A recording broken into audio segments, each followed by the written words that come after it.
I'm excited for this season of Rocket Motivation because my firm, Hand, Arundel, Harris & Sale, Attorneys at Law, where I am a partner, is our sponsor. We understand life and running a business can be challenging, but with the right support, it can also be incredibly rewarding. That's why we're thrilled to announce our partnership with Hand, Arundel, Harris & Sale.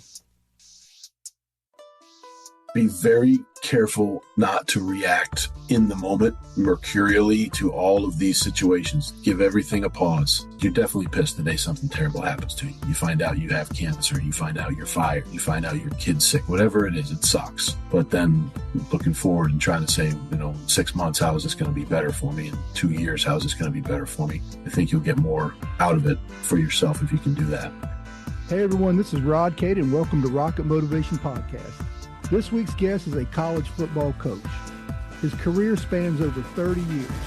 We could spend this entire podcast talking about his accomplishments at the multiple schools where he's coached. He's presently the defensive coordinator at Brown University. Among other schools, he's coached at Harvard and Columbia. He was the head football coach and athletic director at Bethany College in West Virginia. He's coached college players that have played in the NFL. He's going to tell us what it's like spending his professional life coaching and influencing 18 to 22-year-old football players and the life lessons he's learned along the way.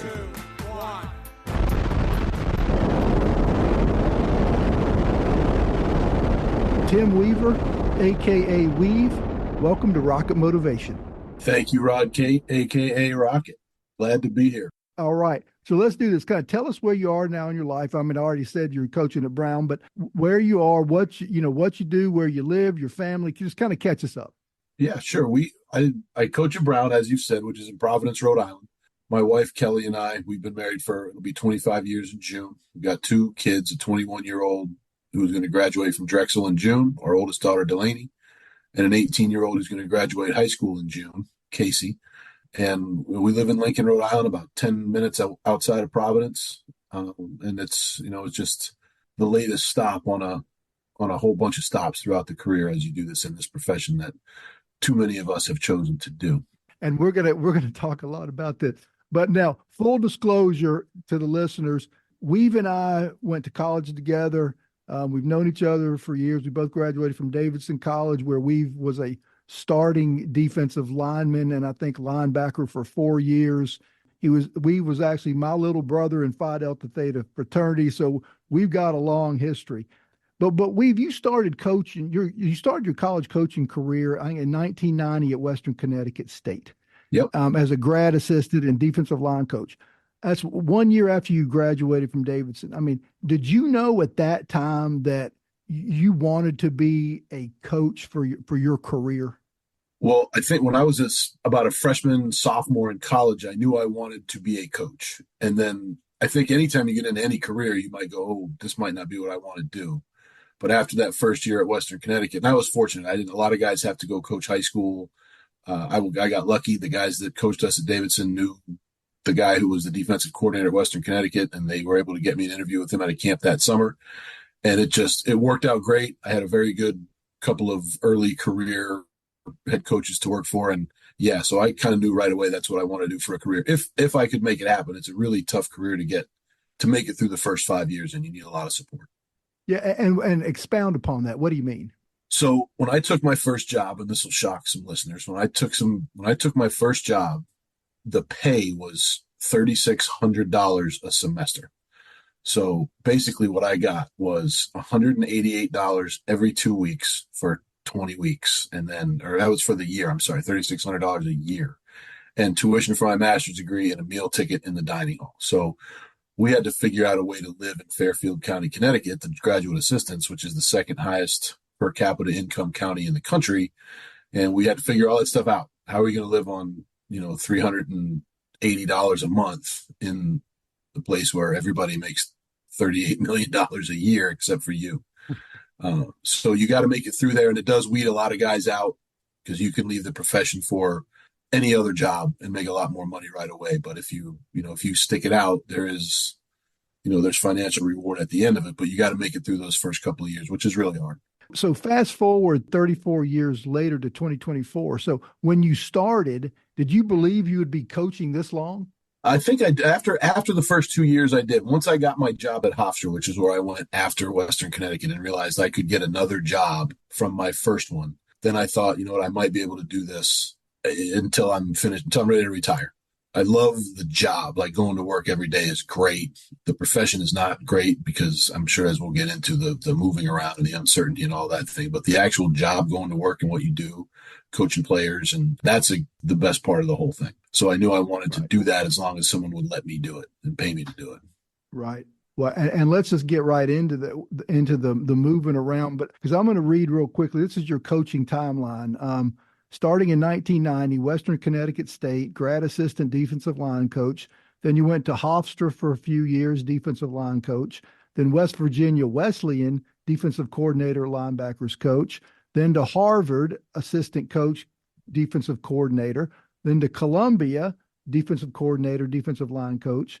Then you go to Bethany College in West Virginia as the head football coach and the director of athletics. Then you went to Delaware as the defensive coordinator, linebackers coach. And then finally at Brown, defensive coordinator and linebackers coach. That's quite a bit of moving around. So, tell us about that. That's a lot of stops. How do you handle kind of not being in one place for too long, and really the uncertainty of not knowing how long you're going to be there? That's what makes the profession not an ideal profession, right? I've said this a bunch of times now. If I could go back in a time machine to 1990, I might not do this again because of what it's, the way it drags you around the country. And a lot of people love it. I don't necessarily. And that's 7 stops that you mentioned. And in a 34-year career, honestly, that's not that many. I've been really lucky. I've only been on staffs that have been fired twice in 34 years. Like, that's unheard of in the profession. So, we got fired at Columbia and we got fired at Delaware, and that was it. Everywhere else, I've made the decision to leave, and it's been good. The hardest part is once you get married and have kids, the uprooting your kids is the punch in the gut. When we left Bethany, neither of our kids remember moving to Bethany, but they both remember moving from Bethany. We had been there 7 years. All their elementary school friends were there. My oldest was getting ready to start middle school, and we moved to Delaware, and it was brutal, right? They were bawling their eyes out, and they left. And then we were at Delaware for another, what ended up being 7 years, and that was even harder. We did stay. I actually came to Rhode Island by myself for a year so Delaney could finish high school. We weren't going to move her as a senior in high school. And then Casey started high school in Rhode Island with nobody. And that actually was during COVID. So she started high school with a mask on, going to school every other day with only half the alphabet. They had pushed volleyball, which was her sport, out of the fall. So it was really hard. And it's hard on those guys. And that's the tough part. But once we're very fortunate. Kelly and I, our girls they're both good to adjust. They don't have health issues. They're high achievers in school. So we don't have any other hurdles placed in their path other than the social ones. It's always hard for girls. So, but they both, they handle it like champs, both of them, but it's not easy. Right. And how do you personally handle the stress of knowing that your job security can be based on, and probably is a lot of times, the performance of 18 to 20-year-old football players? No, it's not sometimes. It's every Saturday how we get those guys to do this. Whether or not there's a for sale sign in the yard, man. It's not easy. It's a high stress profession. It's a high stress environment all the time. At some point, you do get to a point in your career where you feel like nobody ever wants to get fired. But I've gotten to the point now where I think if something were to happen, I have a safety net. I have people that there will be a demand for my skill set at some point. I don't think I'll ever have to worry about finding my next job. It's just, where is it going to be? And that's always, it's always hanging over your head, no matter where you're coaching and who you're working with. And, like, for example, at Columbia, it didn't have anything to do with the players. Our head coach got himself in trouble off the field and, put all of the assistant coaches and their families on the street because of his behavior. And that just happened again at Michigan State this fall with a good friend of mine who I coached as a player at Hofstra, having a really good career, ends up at Michigan State for 4 months. And then the head coach gets himself in that situation and the whole staff's out. And so it's not just the kids. You're kind of at the mercy of your head coach. An athletic director or a school president may leave and you get a new one in who wants their own guy, because the football program is, everybody calls it now the front porch of the institution. Everybody sees the, football program first. And they all want to be able to have their hands in it. So there's a lot of things that could go wrong. When what happened at Columbia happened, what was that first conversation you had with Kelly about, hey, you're not going to believe this, but That's the problem was you're going to believe this was the way I said it. It happened, and it's probably going to cost us all our jobs. And, but again, that's the other part of this profession that is so important is you have to marry the right person. They have to be in it for the sudden moves and being left. The way the coaching cycle works in football is the jobs change in December, January, February, which is halfway through the school year. So nobody wants to uproot their kids during the school year. And when you get hired, you need to go run a workout with those new players within the next week and start recruiting. So, for example, when I got hired at Delaware, I met with my team at Bethany, told them I was leaving. I was in the car the next morning. I was at Delaware the next day, and that was January. And Kelly and the girls didn't move till June. So she's done that 3 times, stayed back and functioned as a single mom with 2 kids. And, I'm living by myself in an apartment in the new town until they get there. So we've switching gears a little bit. You see on TV, the certain coaches are like known as, great defensive coordinators. I think, Muschamp was, and I think Charlie Strong. I mean, you're in this. What differentiates defensive coordinators? Is it, well, let me step back. One thing that makes really good lawyers, I've always say, are having a case that has great facts, where you really can't screw it up. And I'm sure players make a big difference. But are there, I guess what does make one defensive coordinator better than the other? I don't know. Just explain that if you can. Yeah, it's really hard to quantify that because they're very different. You mentioned a couple of great ones, and there's great ones in the NFL. And when Nick Saban was running defenses, he was as good at it as anybody ever. I think there's a lot of things. The players, just like you said, the facts of a case, the players will always be the prime differentiator for anybody. But once the players become even, then it's how much buy-in can you create of your players? How much trust can you create with your players to believe in each other more than anything else? Not necessarily believe in the coach, but believe in each other and believe in what you're schematically doing. And then, you get lucky. I tell our players all the time, I'm going to make 3 or 4 really great calls every game. You got to make them work. But the offensive coordinator is going to make 3 or 4 great calls, and you got to bail me out. And then the rest of the game comes down to how well both teams' players execute the simple stuff. And that to me is really coaching. If you can get your players to execute those other 65 plays of the game at a high level, and that comes from most of that happens in the offseason. Most of it does not happen during the game week preparation. That's how well you plan, how well you prepare, how well you work out in the offseason, your spring practice, all the times where you spend on situations that may come up in any given game. How well you can organize your time, your staff. The assistant coaches are another huge part of it. Being able to, it's a talent acquisition field. So you got to be able to identify good position coaches that'll come in and help you. And, just like, if you're the conductor of the orchestra, whoever your assistant is going to make your life easier if you can. It's just like, I try to do that for the head coach. The position coaches try to do it for the coordinators. So if you can get the right talent in your assistant coaching seats and your players' seats, it makes it a lot easier. But having schematic knowledge certainly helps. But that curve is flattening out with everything being available on the internet all the time. You can watch every game. So there's not a lot of mysteries out there now. Nobody's coming up with a bunch of new stuff. Yeah. And how do you, especially during the season, you're practicing, you're game prepping, you're meeting, you're getting ready for the next game. These are some long hours. How do you balance your time, or do you, or is it just all work? During the season, honestly, it's almost all work. Certainly from Sunday through Wednesday, it's all work. When my kids were little, I didn't see them from Sunday until Thursday. You're in the office before they leave for school, and then you're not home until, 9, 10, 11 o'clock at night. There are some guys who, and I have not worked for a full-fledged lunatic who keeps people in the office and makes them sleep there. But there are those guys who pitch tents in their office and sleep on cots, and I don't understand what they're doing. Wouldn't help me be productive. But, it's late nights, and then you're up early and you're back in the office. And then it slows down towards the end of the week. There's only so much you can do, and you got to let your players get their legs back under them. So practices get shorter. There's not as much film to watch of the opponent as there was Sunday, Monday, Tuesday. So But it's an hours business. And it's the other thing that people don't realize is it's 7-day weeks. Like we'll report for training camp sometime in August, and our next day off will be the Sunday after our last game. So we'll go 14, 15 straight weeks without any days where you don't go in the office and spend, 7 to 13 hours. But then the give back in the profession, which is good. And as you know, we get a nice extended summer break. It's real that most professions don't get. I do get 5 weeks in the summer that are mine.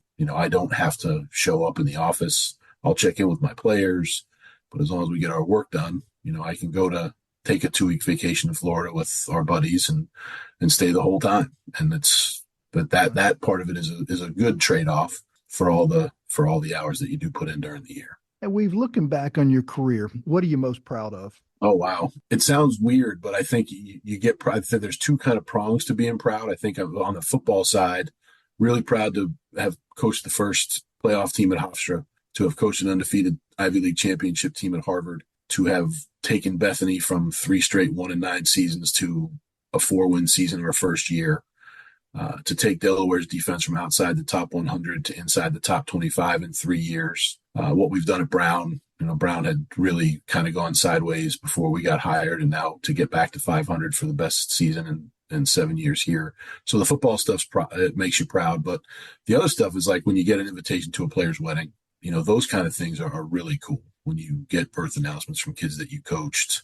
I was just on a podcast 2 weeks ago with a kid who was the announcer for our games when I was at Bethany, who's now making a nice little career for himself as a stand-up comedian and a podcast host. And, he called me and asked me to be on, and those kind of things make you really proud. The players in the NFL that you helped get there, though, that's always very cool to be a part of.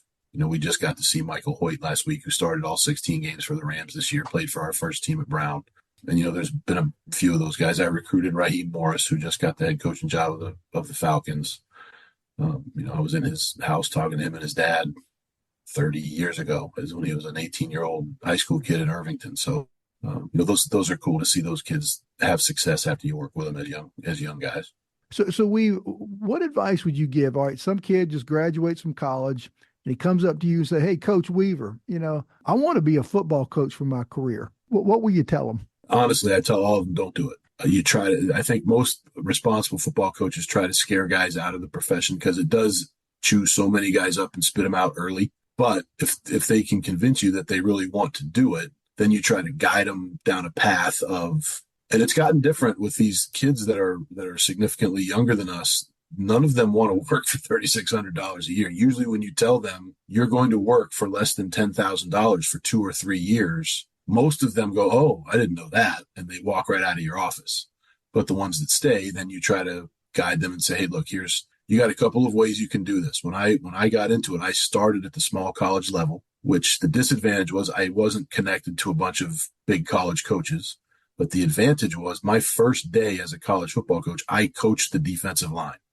I got those guys ready to go play in games. Some guys wait 4 or 5 years to do that as they work through graduate assistantships and quality control positions and analyst jobs and things where they're not actually in the room with the players. So guys got to kind of make that decision. Can they swallow their pride and go coach a position at a small college? Or do you get lucky enough to hit the jackpot and start your career at a place like a Penn State or an Alabama or an Auburn or some place like that, where you do meet 10 guys that are going to scatter out into the wind and be able to help your career as long as you do a good job.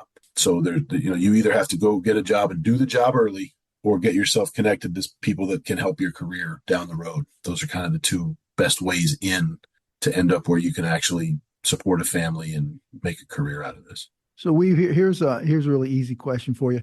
What have you learned about yourself through the trials, tribulations, the whole coaching career? Learned a bunch, I guess. I'm fairly resilient. I learned I can live anywhere. It's a funny story. I said to my wife, Kelly grew up in north central West Virginia, kind of a suburban rural setting. And I met her when I was coaching at West Virginia Wesleyan. We get engaged. While we're engaged, I got hired at Harvard. So I said, we're going to move to Boston. So we get to Boston. We're a year and a half into our marriage living in Boston. I said, and she loved it. And I said, this is great, because if you can live in the mountains of West Virginia and Boston, everywhere else is someplace in between that, and we can make it work. Well, then my next job ends up being at Columbia. And I said, well, there's one place that's different, and it's New York City, and that's where we're heading next. So, we've lived in rural West Virginia. We've lived on Amsterdam Avenue in Manhattan. We've lived in suburban Delaware.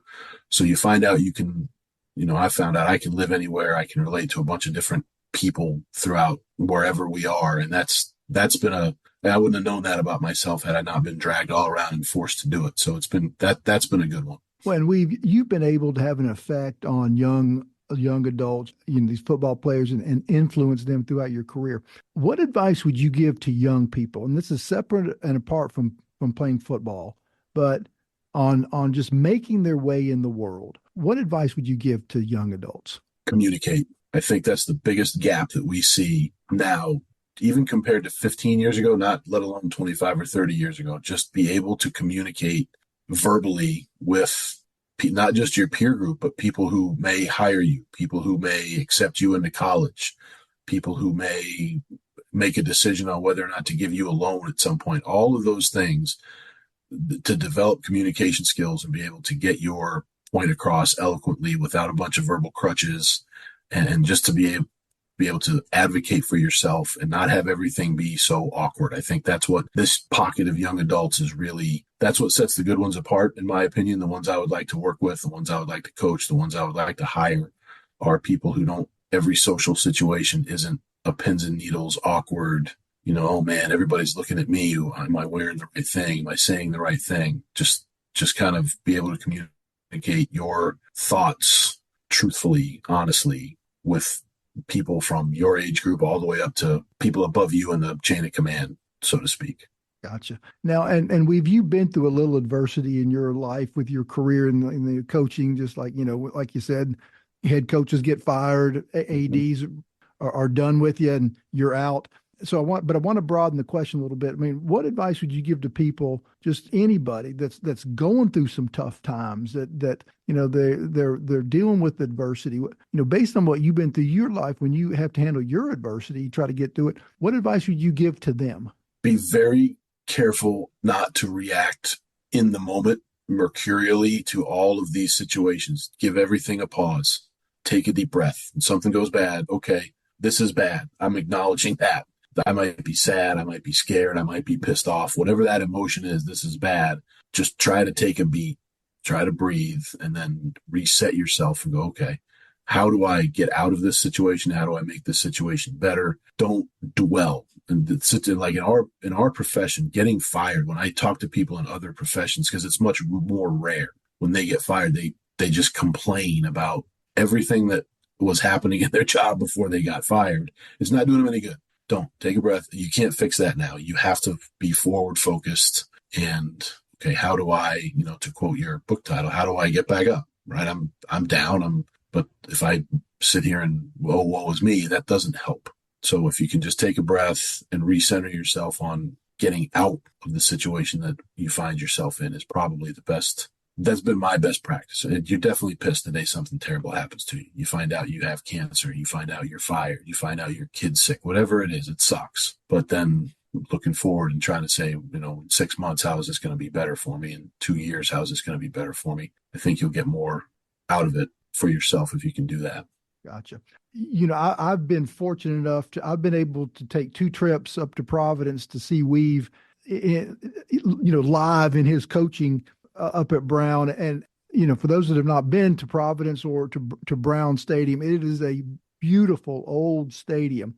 I mean, it just exudes history. You're walking in, on one end of the end zone, you got all these big holly trees, and the stadium is old, but it's just a beautiful stadium. But tell us, what it's like, coaching at Brown. Well, coaching at Brown has been awesome for me. I think, again, more because of especially at this point in my career, I'm way more about the people. I have a great boss. We have a really good AD that we like. Grace Calhoun is our AD. James Perry's our head coach. So coaching here with that is great, but it's similar to me. Our whole league is really special. Brown is one of the 8 Ivy League schools, right? So we coach Division I players. We coach really good players, but we also coach guys that can get accepted to Brown and Harvard and Pennsylvania, Penn, and all these places. So it's a great combination of being able to work with high character kids, smart kids. They're also very talented. And, we produce NFL talent every year in the league. So it's the combination of it being the best of both worlds. And especially once you're 30 plus years into your career, not worrying about what your players are going to do on a Friday night, it makes the job better. It really does. We're not, the police blotter here is not full of guys making bad decisions. We're the college kids. They do dumb stuff, but it's the exception, not the rule. So the babysitting part of it in this league makes it much better. And it's just, it's coaching at Brown right now is really fun. We're the most upward trajectory team in our league right now.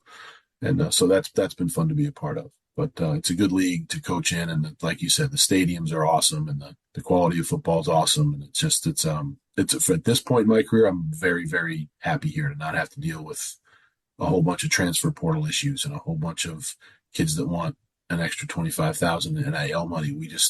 We're kind of insulated from that in this league, and it makes it a good job. That's good. Well, I want to thank you so much for coming on, man. It's been a great show. Very special to me to have you on because you are so special to me and such a great friend that we do get to see each other coming up for a football game. We spend some time down in New Smyrna Beach every summer. And of course, I've known Kelly now for several years. Your kids are incredible. So, this has been a really special episode for me, but you're not going to get off that easy because I always give the guests the parting shot. So give us something else, dig deep, give us some great advice, based on, stuff you've been through or whatever, just, give us something to take us home. Well, I appreciate you saying that about this being a special episode because it's special for me too. We've known each other for almost 40 years now, and that was built through football, right? Mike was on our team. You were a football player. It's what brought us all to Davidson together, and we share a bunch of close friends, and that makes this special to me too.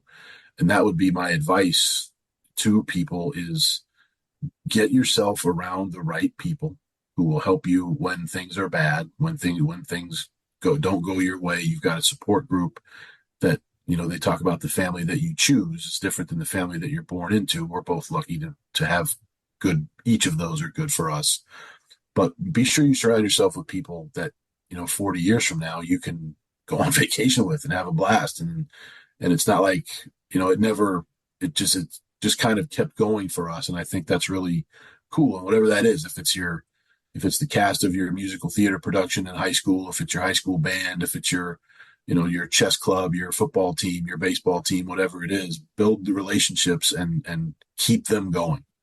Just continue to stay in touch with people that are important to you, and it will build your support group, to be able to see, Rod talked about my kids, being able to see Rod's kids, every summer, seeing those guys, like the time we get to spend with Cullen is just awesome. And then Connor gets married this summer. All that stuff is just really cool to see all those milestones with each other. And it's just, it's because of relationship building, and it's not rocket science. It's, just putting some effort in and staying in touch and being around the right people.